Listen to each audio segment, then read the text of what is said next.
Sarado na to! Wala nang tayaan dito!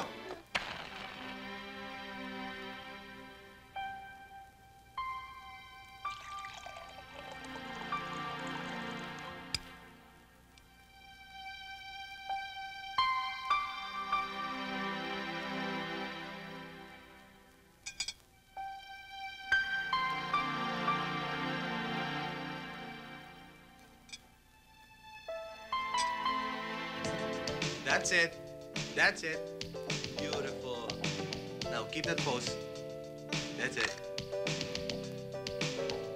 Good, good. Yes, now show your leg, show your leg. Yes, that's it. Turn. Beautiful. Nice, babes. I like that. Good. Oh, break muna. Maglo-load lang ako. Sige, sandali lang. Ike? Bayabal mo nga yung reflector. Oh. Oh, panibagong setup, ha? Saan? Sa kabila? Ayusin yan. Hindi, dyan pa rin, dyan pa rin. Dito rin, ha? Oo. Ilaw na Daniel, Tama na utong ilaw na to.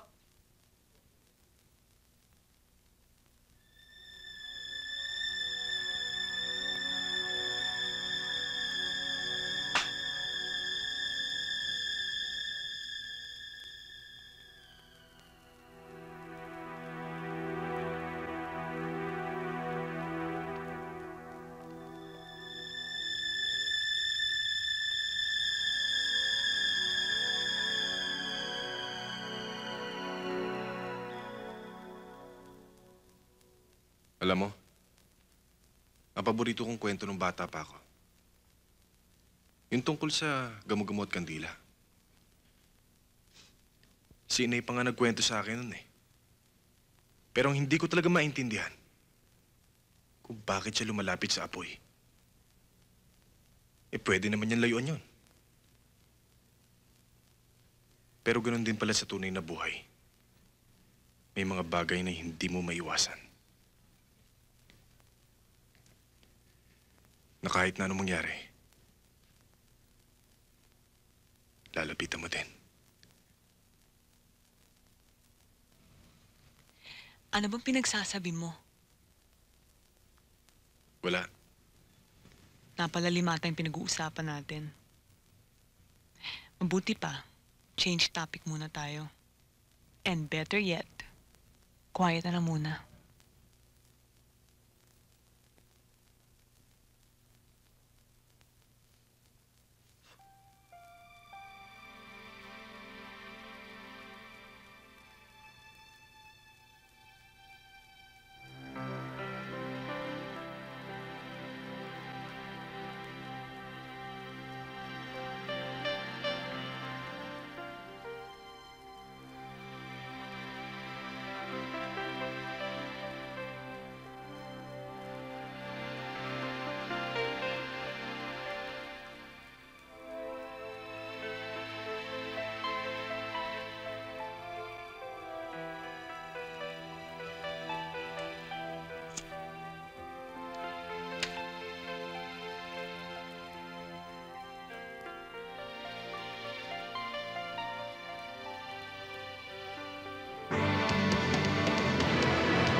Ano ate?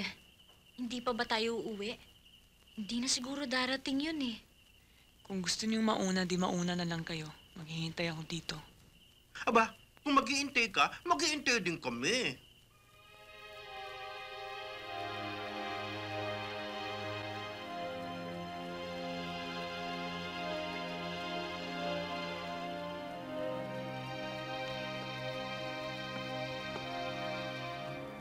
Dolores,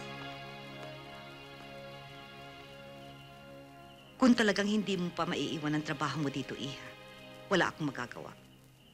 Sana, sa susunod na balik ko, makasama ka na. Alam niyo talaga ang dahilan kung bakit hindi ako makakasama, Mama. Wala nang mangyayari sa kaso ng papa mo, Iha. I'm still hoping, Ma. Anyway, walang nagbabago. I still love you. Mama, Oh, mag-iiyakan pa ba tayo? Halika na. Oh, halika na. Baka mahuli pa ako sa biyahe ko. Anyway, kampante na ako ngayon. At least nandiyan na si Daniel. iniiwasan na nga yata ako nun eh. Di ko alam kung bakit. Pabalik yun. I'm sure of that.